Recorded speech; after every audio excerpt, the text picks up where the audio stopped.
খাবারের ইতিকথা চ্যানেলে তোমাদের সকলকে নতুন বছরের শুভেচ্ছা ও ভালোবাসা জানাই। আজ তোমাদের জন্য নিয়ে এসেছি একটা সহজ পদ্ধতিতে কম উপকরণে ও কম সময়ে একটা দুর্দান্ত স্বাদের রেসিপি নিয়ে। এই রেসিপিটা প্রায় সকলেই পছন্দ করে। ভাত রুটি সবের সাথে খেতে খুবই ভালো লাগে। তাহলে শুরু করে দিই মুখরোচক বেগুনের এই ভর্তা। শীতকালে নতুন বড় বেগুন দিয়ে রেসিপিটা দুর্দান্ত স্বাদের হয়। প্রথমে বেগুনটাকে পোড়ানোর জন্য বেগুনের গায়ে ছুরি দিয়ে 3-4টে 2 থেকে 3 ইঞ্চি লম্বা করে কেটে নিতে হবে এবং ওই কাটার মধ্যে রসুনের খোসা ছাড়িয়ে কয়েকটা রসুনের কোয়া দিয়ে দিলে বেগুনের সাথে রসুনও পোড়ানো হয়ে যাবে।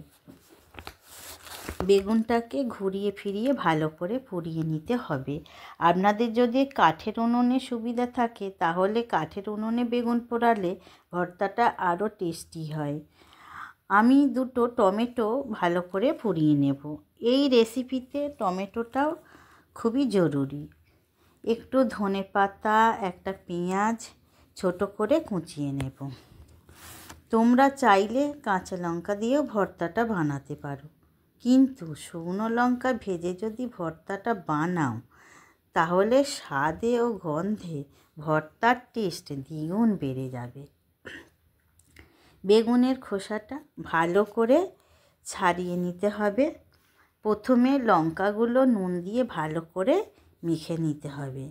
তারপর সব কিছু উপকরণ একে একে দিয়ে বেগুনটাকে ভালো করে মেখে নিলেই তৈরি হয়ে যাবে বেগুনের ভর্তা। এত সহজে একটা এত সুন্দর মুখরোচক রেসিপি পেয়ে যাবে, তাও আবার খুবই কম সময়ে। তাহলে কি বারবার বানাতে ইচ্ছা যাবে না?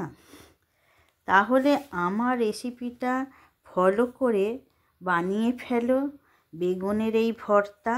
বাড়ির সকলকে খাওয়াও ও নিজেও খাও।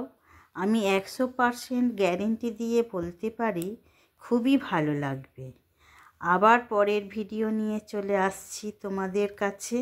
প্লিজ বন্ধুরা কমেন্টের মাধ্যমে জানাবেন আমার রান্না বান্না তোমাদের কেমন লাগছে।